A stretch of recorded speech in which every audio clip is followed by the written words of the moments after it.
Shalom yang saya hormati Bapak dan Ibu dosen penguji uji kinerja.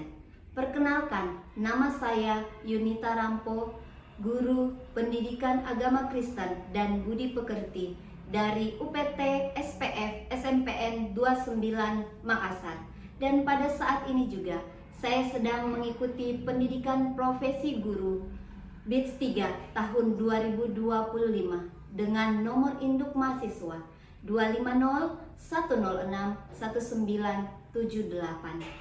Hari ini, Rabu 8 Oktober 2025, saya akan mengikuti uji kinerja dengan melalui video pembelajaran kelas 8 dengan materi Allah berkarya melalui ITEK. Selamat menyaksikan. Terima kasih. Tuhan Yesus memberkati. Shalom, selamat siang anak-anak semua yang terkasih dalam Tuhan. Apa kabarnya hari ini? Aku bahagia, aku sehat, aku diberkati. Itulah tanda kesiapan kita untuk siap untuk belajar hari ini. Mari semua lihat bawah, lihat kiri kananmu. Jika ada sampah atau tempat dudukmu yang kurang tepat, silakan dulu dirapikan. Tanda kita mau siap untuk belajar hari ini. Kalau sudah siap, kita mau menyanyikan pujian kita. Jalan serta Yesus. Semua boleh berdiri. Dengan semangat kita nyanyikan pujian kita. Jalan serta Yesus.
Pembelajaran kita hari ini.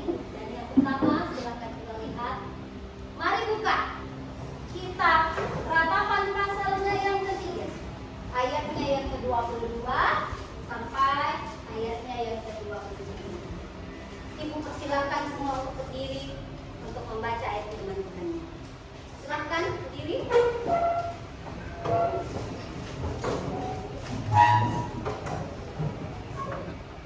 Kita mulai membaca ini. 1, 2, 3. Kasih setia Tuhan akan habis-habisnya rahmat-Nya, selalu baru setiap pagi. Terima kasih. Silakan. Baik. Jadi bahwa melalui ayat firman Tuhan ini kita bisa tahu bahwa kasih setia Tuhan dalam kehidupan kita itu sangat luar biasa. Jadi tidak ada alasan buat manusia untuk tidak mensyukuri setiap berkat-berkat, untuk setiap apa yang Tuhan berikan dalam kehidupan kita. Baiklah anak-anak yang terkasih dalam Tuhan, apa yang terlintas dalam pemikiran kalian ketika melihat gambar yang ada pada layar kita ini? Silahkan, adakah anak-anak yang ingin menjelaskan itu untuk kita? Baik, Leonel, silakan. Terima kasih, Nak.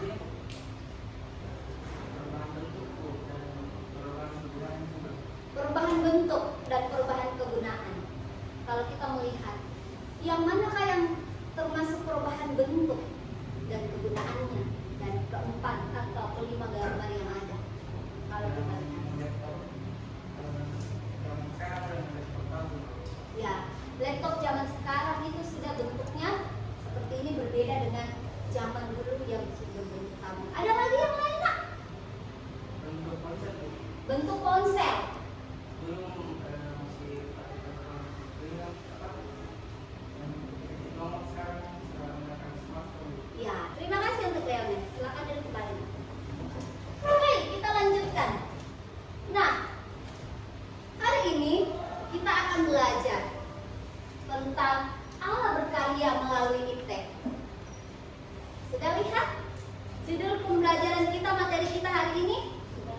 berkarya melalui iptek.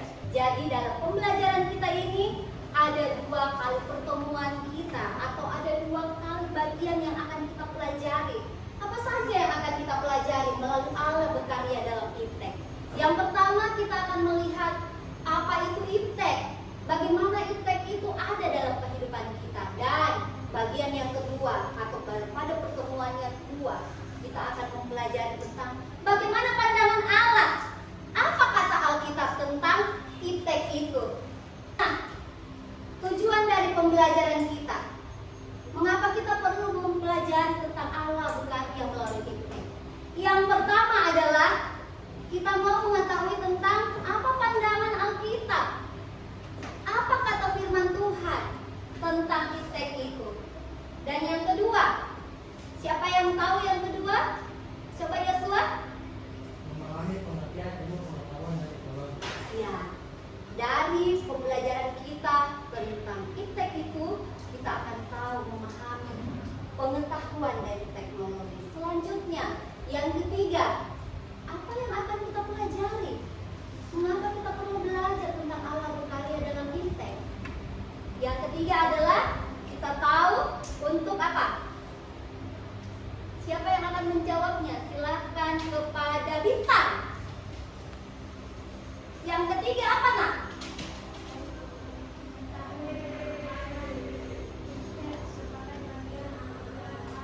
Ya, mengetahui perkembangan iptek sebagai bagian dari anugerah Allah yang besar buat kita. Dan yang keempat, jadi ada 4 tujuan pembelajaran kita, yaitu yang keempat sama-sama semua katakan bagaimana kita menunjukkan sikap. Bagaimana kita menunjukkan sikap kita, rasa syukur kita atas iptek yang ada yang Tuhan berikan buat kita. Mari kita lanjutkan. Silahkan lihat pada video animasinya. Amati dengan jelas.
Jadi sejauh ini kita belajar kalau perkembangan iptek itu banyak memiliki manfaat yang positif, tapi secara iptek juga banyak hal negatif.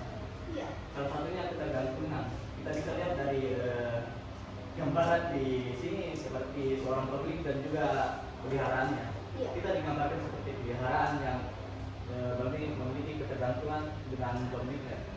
Jadi kita bisa lihat di sini sering ketergantungan dengan anak itu, tapi dia tidak bisa melihat keadaan di sekitarnya. Bahkan dia sampai tersandung, bahkan juga hampir tertabrak dengan mobil.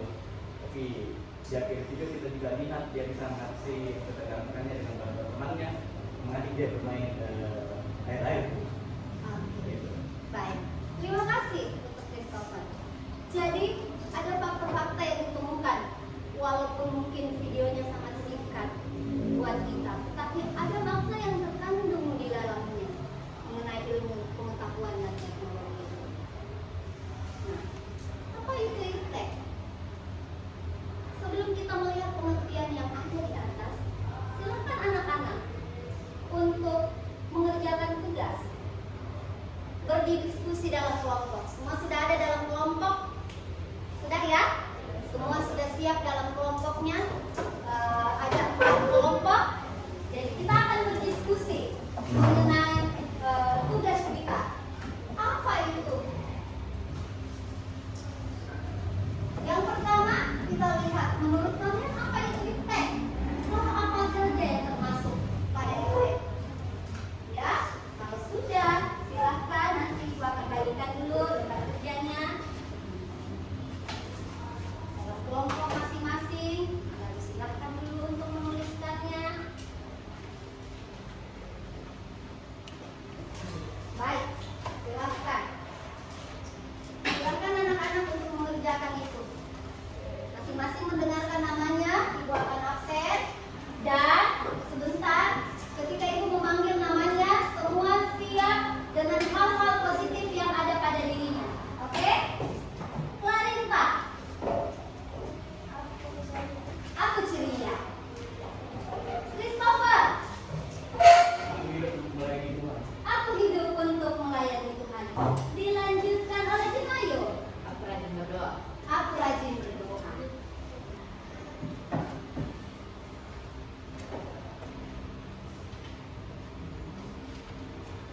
Oke, puji Tuhan.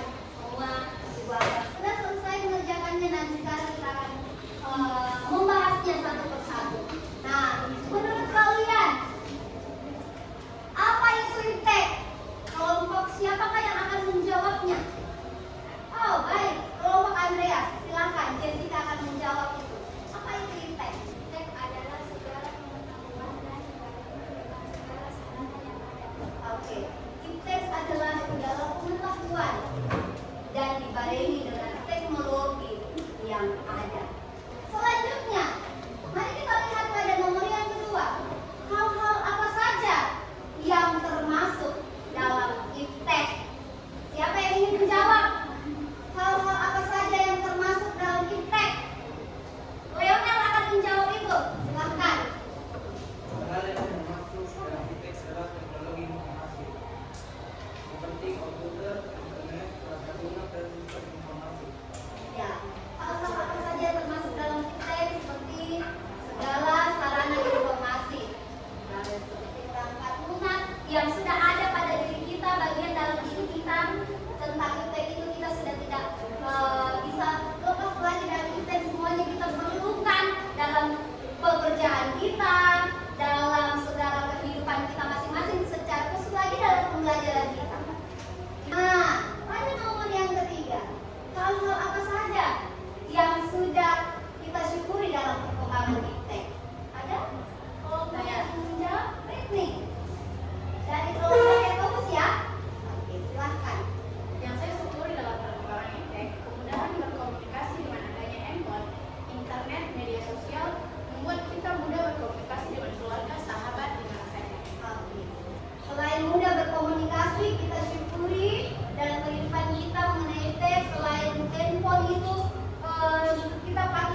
mesin. Oke, itu pada abad yang ke-17. Sekarang kita melihat kemajuan teknologi lain lagi pada abad 20 dan abad ke-21.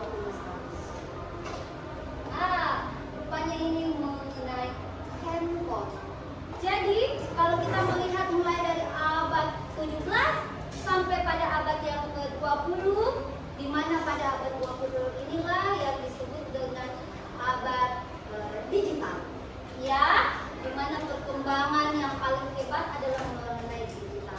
Orang sekarang tidak ada lagi yang tidak punya handphone. Mulai dari handphone jadul sampai kepada yang luar biasa smartphone yang ada. Itu berarti adalah perkembangan iptek yang sangat luar biasa untuk kita. Kesimpulan daripada iptek. Iptek adalah Kristan. Iptek adalah suatu ilmu yang mempelajari mengenal berbagai informasi dan pengetahuan terkait dengan teknologi. Dalam berbagai bidang melalui iptek diharapkan pengetahuan manusia dan teknologi dan menjadi sarana pendukung untuk menyebarkan segala informasi dan pengetahuan dari berbagai teknologi yang ada pada saat ini dan teknologi yang akan diciptakan pada masa depan. Oke. Nah, pada pertemuan yang kedua dari pembelajaran kita, apa pandangan Alkitab tentang ilmu pengetahuan dan teknologi? Apa kata Alkitab tentang ilmu pengetahuan dan teknologi? Nah, silahkan kembali masuk di dalam kelompok kita, melihat di dalam kitab Amsal pasal 1 ayat 7 dan juga buka nanti di dalam Efesus pasal 5 ayat yang ke-15 sampai ayat ke-17 pun juga di ayatnya yang ke-18. Silahkan masing-masing dikasih lagi kesempatannya untuk membaca Amsal pasal 1 ayat 1 sampai 7. Silahkan Angel boleh membaca dulu ayat firman Tuhan Amsal pasal 1 ayat 1 sampai 7. Amsal boleh berdiri.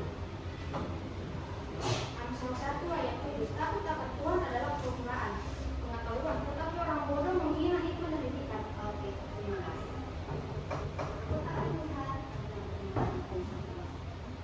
Oke, silahkan kerjakan dulu. Dalam Alkitab yang baca Alkitabmu dan kelompokmu masing-masing, lalu diskusikanlah. Pada nomor 1, siapa yang akan menjawab? Kelompok mana yang akan menjawab? Oke, baiklah. Kelompok Matius. Amsal 1 ayat 7, Ya, ayat 7. yaitu takut akan Tuhan karena itu adalah panduan pengetahuan. Namun orang bodoh tidak menerima didikan yang diajarkan. Oke, menurut kitab Amsal pasal 1 ayat 7 yang dibahas oleh kelompok Matius yang dibacakan oleh Yosua, bahwa takut akan Tuhan itu adalah permulaan dari pengetahuan kita. Tetapi orang yang tidak mau menerima pembelajaran atau pengetahuan yang ada itu adalah orang yang bodoh, orang yang menghina hikmat dan tidak. Baik, pada nomor yang kedua, apa yang dikehendaki Allah dari manusia ketika dia mempunyai ilmu pengetahuan itu? Siapa kelompok yang akan menjawab? Oh, kelompok Matius kembali. Raina. Yang Tuhan mau kepada kita, kita harus takut akan Tuhan dan hikmat didikan. Kita harus Takut akan Tuhan dan hikmat didikan. kita harus takut akan Tuhan. Jadi apa yang dikehendaki Allah? Kalau kita mempunyai ilmu pengetahuan dan teknologi itu, kata Raina, kata kelompoknya adalah kita harus takut akan Tuhan.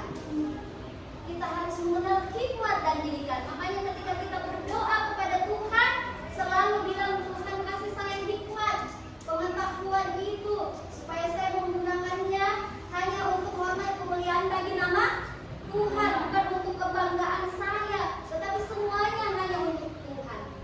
Nomor yang ketiga, bagaimana nasihat Rasul Paulus menurut kitab Efesus pasalnya yang ke-5 sampai ayatnya yang ke-18 itu tentang iptek itu? Apa nasihat Rasul Paulus buat kita? Kalau tadi kitab Amsal, apa nasihat Rasul Paulus? Oke, baik, kelompok Andreas, Tristan silahkan. Karena itu perhatikanlah dengan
kalian itu, silakan lihat dulu dan memberikan makna pada diri masing-masing, bukan lagi pada kelompok, tetapi mengambil maknanya, kesimpulannya untuk dirinya masing-masing. Oh, silakan. Pesan. Dengan adanya iptek dan teks, saya akan memakannya ke hal yang positif untuk kemuliaan bagi nama Tuhan. Dan saya tidak akan bergantung sepenuhnya pada teknologi, tetapi saya akan mengandalkan Tuhan dalam kehidupan saya. Oke. Saya akan menggunakan iptek secara bijak, tidak menggunakan iptek untuk hal-hal yang merugikan sendiri dan juga orang lain. Saya juga akan memakai media sosial dengan baik, tidak menyebarkan berita hoax maupun ujaran kebencian. Oke. Jadi itu refleksi. Oke, nanti masing-masing akan menuliskan refleksinya itu. Ya, selain tadi yang sudah disampaikan oleh Nixon, pasti di setiap anak-anak yang lain pun ada masing-masing mempunyai refleksi-refleksinya tentang ilmu pengetahuan. Yang terakhir, dari hasil pembelajaran kita, inilah sikap pelajar Kristen tentang penggunaan teknik. Bagaimana sikap Kristen, remaja Kristen yang ada dalam mempergunakan itu? Siapa yang ingin menjawab, Clarita? Mensyukuri atas iptek yang ada. Mensyukuri atas iptek yang ada. Apalagi? Siapa yang mau yang kedua? Leonel. Tidak dikuasai teknologi, justru selanjutnya menguasai teknologi. Ya, apakah kamu seperti itu? Atau kamu yang dikuasai oleh teknologi? Menguasai. Ya. Yang ketiga, silakan pada Yesua. Menguasai iptek sama halnya dengan mengasihi Tuhan dari sepenuh hati, jiwa, dan akal budi. Menguasai iptek sama halnya berarti kita juga mengasihi Tuhan, terpujilah Tuhan. Nah, anak-anakku sekalian, mengakhiri pembelajaran kita hari ini, mengakhiri materi kita tentang karya Allah dalam ilmu pengetahuan dan teknologi. Ibu mengharapkan bahwa anak-anak akan menghargainya. Pakailah ilmu pengetahuan yang ada pada kamu. Belajarlah terus dengan kemajuan-kemajuan teknologi yang ada sesuai dengan tingkat umur kamu masing-masing. Dan pergunakanlah ilmu pengetahuan dan teknologi itu dengan belajar untuk takut akan Tuhan. Terima kasih untuk hari ini. Materi kita telah selesai.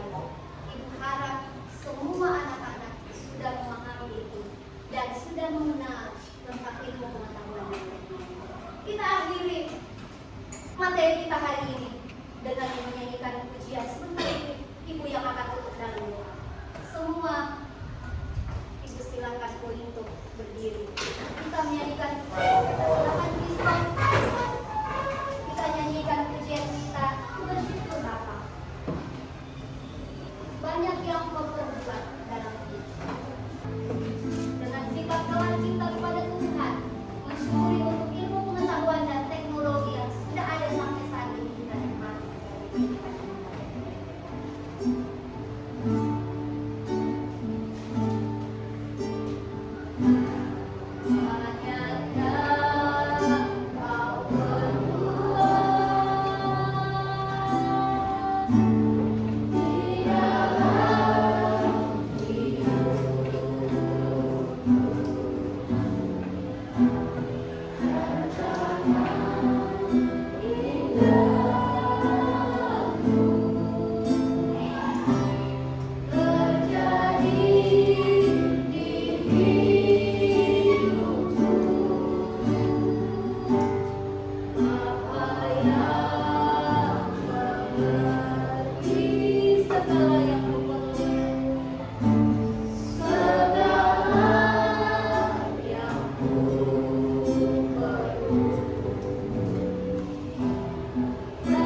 Dalam nama Tuhan Yesus kami mengucap syukur dan berdoa.